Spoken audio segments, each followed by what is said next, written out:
Hello, Read 585, and welcome to week 15. This is officially our last week of content, our last week of the semester.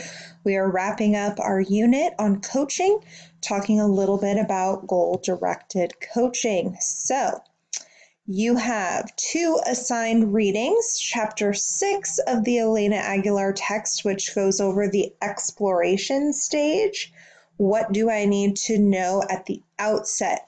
So before you start working with your client, your coachee, what are the steps that you need to take to be successful in this two-way relationship? And then chapter 7, developing a working plan. How do I determine what to do? Both of these chapters vital to the work you are doing with assignment 3. Also, next week is finals week, week 16. I will have some readings assigned for you, but they are just kind of concluding things like the last chapter in the Aguilar text and the last chapter of Walpole McKenna. Good way to kind of sum up the semester. So instead of a discussion forum, as you know, last week you completed your final forum, I would like to request that instead you complete a brief 10-question survey monkey for me to help inform, decisions I make about restructuring the class or making adjustments to assignments, etc. So your candid and honest feedback on that is much appreciated. And then assignments to do this week. So the big one is your coaching philosophy and the coaching scenario, which is due Tuesday, December 12th by 11:59 p.m. Pacific Standard Time. No exceptions, need that so I can turn it around and get grades submitted. Also, please complete the Survey Monkey informal feedback survey.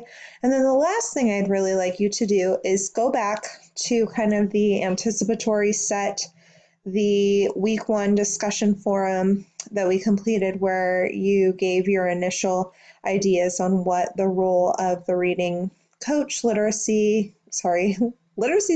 reading specialist, literacy coach, what they did. So I'd like you to go back to that and see maybe now if you have some knowledge you've gained from the course that you can add.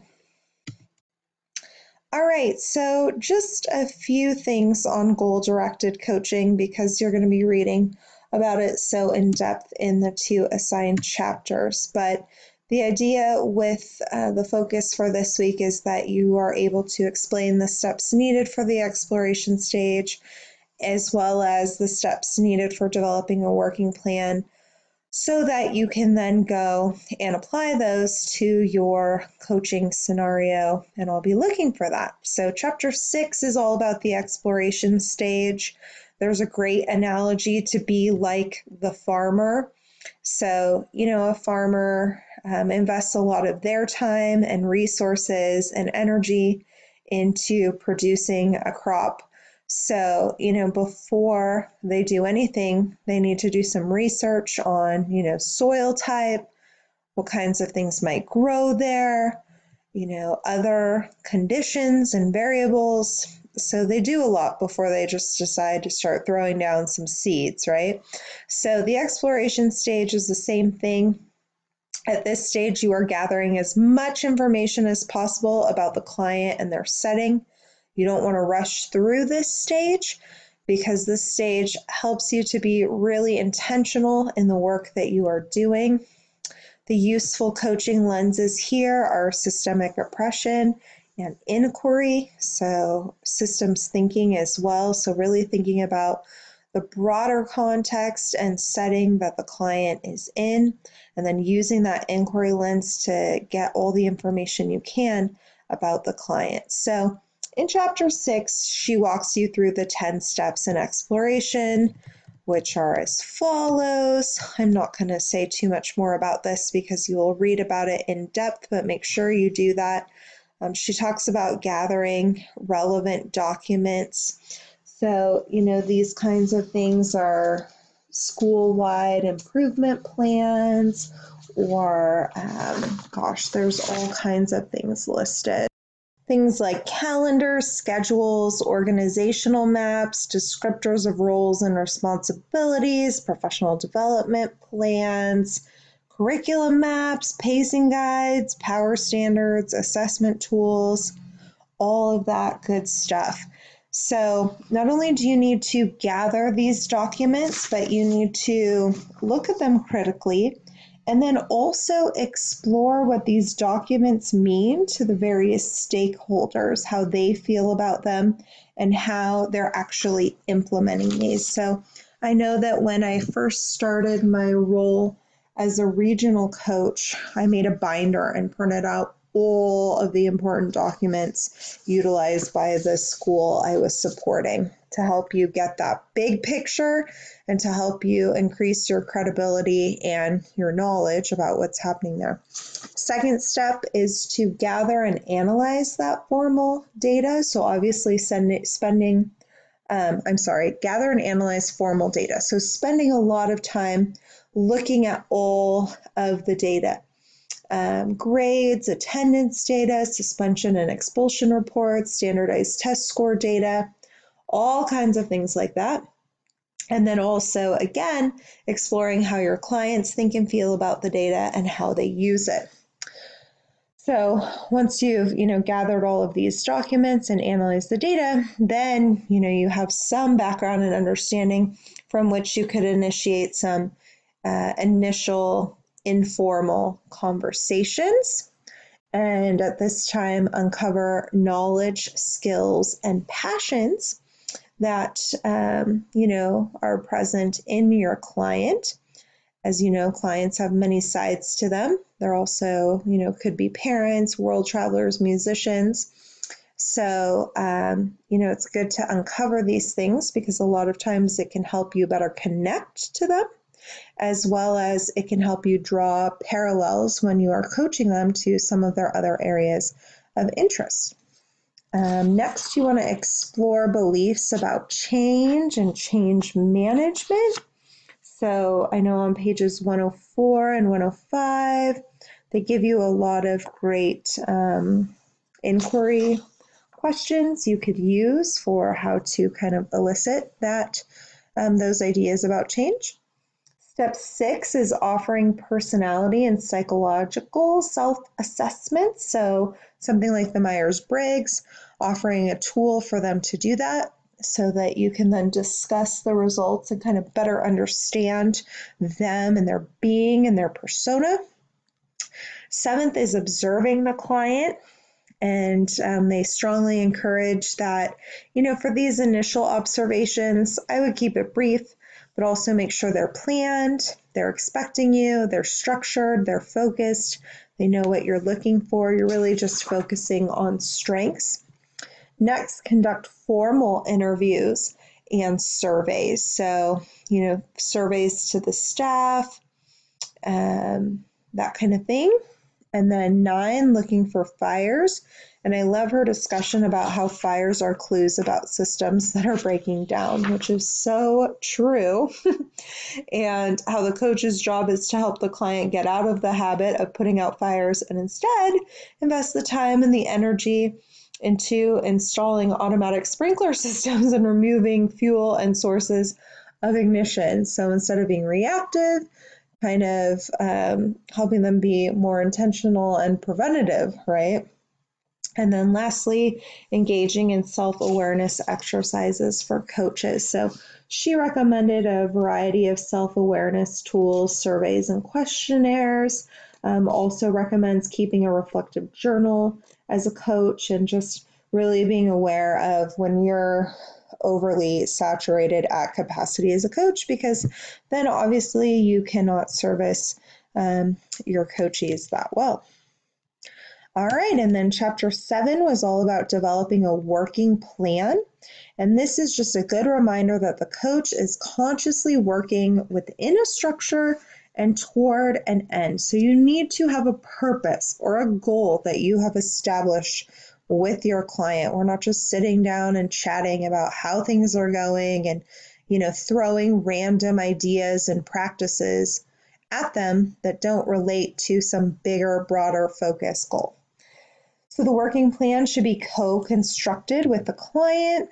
It includes a vision and an action plan to establish and meet the vision. It identifies the roles and contributions of both the coach and the client as an accountability measure.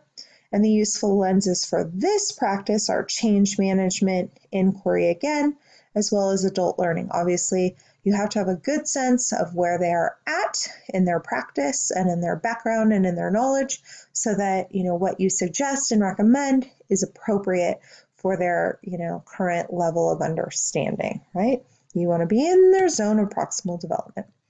So then again, we get some concrete steps for how to develop the working plan with your coachee that you can read all about in Chapter 7. So starting with identify the areas for coaching, so kind of the broader areas, then identifying standards and criteria. So once you've gotten the big buckets of where you could focus, kind of whittling down to specific standards and criteria. Coming up with your SMART goal that has an E on the end for equitable. So you can read about that on page 127. Finding high leverage activities.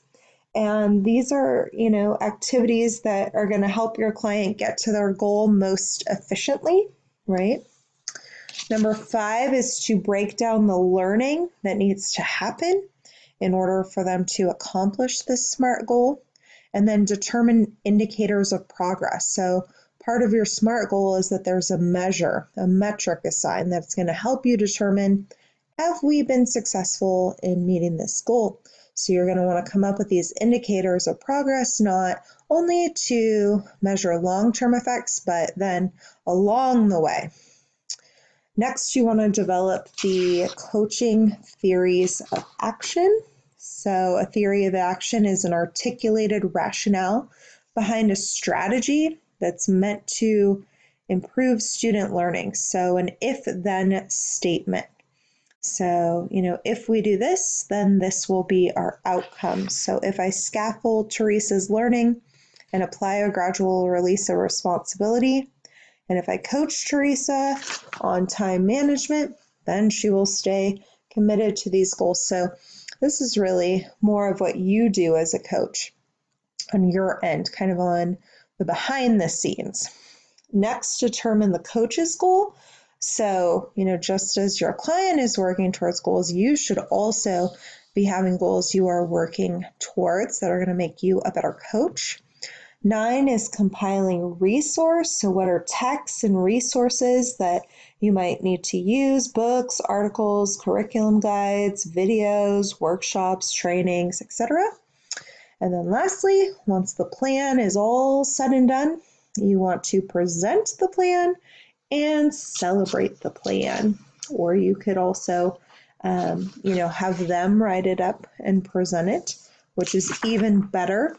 I know, in my 4 years of doing action plans or working plans with teachers, the first year, I kind of drove the discussion, whereas by the last year, they were driving the discussion and they were actually typing into the document and they were responsible for finalizing the plan and getting it back to me. So in my opinion, that would be the ideal. So here's a sample template I've used in the past that actually came from my organization, but these are kind of those big, broad buckets that you could focus on: student-class relationships, classroom management, instructional delivery, instructional strategies, feedback, instructional planning.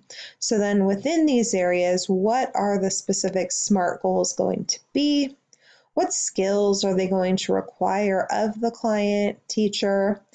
And related to that, what learning or resources are needed? What are those actions and activities, right? Those high yield, high leverage activities. So you can see it's really just taking those steps and put them in here. You've got your larger areas focusing down, making your goals, identifying the skills and knowledge, the high leverage activities, expected outcomes and evidence of completion. So this is going to be your measure or determinant, how you're effective, and then teacher science, administrator science. So here are a couple of samples. This teacher working on instructional delivery and instructional planning. So, delivering effective instruction is evidenced by a class average of 3.0 or higher on unit assessments, especially in an ELA. So basically, they need to be teaching students to mastery, and we'll know that because they will be mastering their end of unit assessments. Instructional planning, they'll collaborate with teammates on unit planning and incorporate differentiation and formative assessment to guide daily instruction. Instruction will be aligned to the ICANN statement. So here are some of the actions and evidence that support goals 1 and 2. And then goal 3 was more of a personal goal. They needed to work on being a team player. And so this was actually a lead teacher trying to really create a cohesive team that wasn't very cohesive and collaborative. So really thinking about team decisions and how to get buy-in from all teammates, facilitating productive collaboration, etc. So here were some more leadership resources recommended to this client to read. Here's another sample. 100% of students are participating and on task, as observed in a 12-minute weekly observation. So, here are some necessary actions and things. Here are some online learnings that can help with this. This is a goal related to parent satisfaction because that was something they were evaluated on their survey. Wasn't going as well, but that ties into student and classroom relationships. And then 100% of students meet their reading primary grade assessment goal. That's the MAP testing that was given. So just some ideas for you of what goals could look like there. And as a reminder, you as a coach need your own goals. So one of the years I worked as an instructional coach / evaluator. I was the K2 dean, so I managed the K2 team as well as the intervention team. So my big priority was supporting the implementation of a new curriculum. And so once I had this goal, I then kind of mapped out a timeline of what I would be doing each month. The K2 Wing team will strongly agree that I, as their coach, instructional coach, listen to their perspectives and opinions as evidenced by formal and informal feedback. So this was important to me. Providing more affirmations and encouragement to others as evidenced by a tracking sheet. So I'm usually very driven, very focused, goal-oriented. I'm not, which I know, I think it was Marina or Avelia, one of you two, are more down to business, less relationship-y, and that's me as well. So I don't spend a lot of time, building people up because I think you're doing a great job unless I tell you otherwise. But, when you're building these coaching relationships, you really do need to value and honor others. So this was a goal that I needed to work on. And then lastly, communicating to stakeholders that our school has high expectations. So this comes from the parent survey where they rate, whether the school has high expectations for their student. And so thinking about parent outreach events that I could do. So these were goals that I was working on to improve myself within the role, being a better, coach as teacher. And then, these really helping with the type of coach that, or partner that I was to the teacher. And this was more regarding those additional stakeholders. So just some ideas for you. So please read chapter 6 so you can read more about the exploration stage and begin to apply how you would go about that stage with your teacher candidate for assignment 3. And then coming up with a working plan. What could be a sample working plan, or where would you start with the client in the coaching scenario? All right, and this is the last lecture, so I thought I'd leave you with some motivational quotes. First, there's no need to be perfect to inspire others. Let people get inspired by how you deal with your imperfections. And again, this goes back to that idea of the fact that the coach does not need to be the expert in all things, but they need to know how to empower other people to, find their answers and solve their problems, and inspire them by, showing with your actions how to work through imperfections and challenges. Next, if you want to inspire others, allow yourself to become inspired by others. So remember, this coaching relationship is a two-way street. That's what transformational coaching is.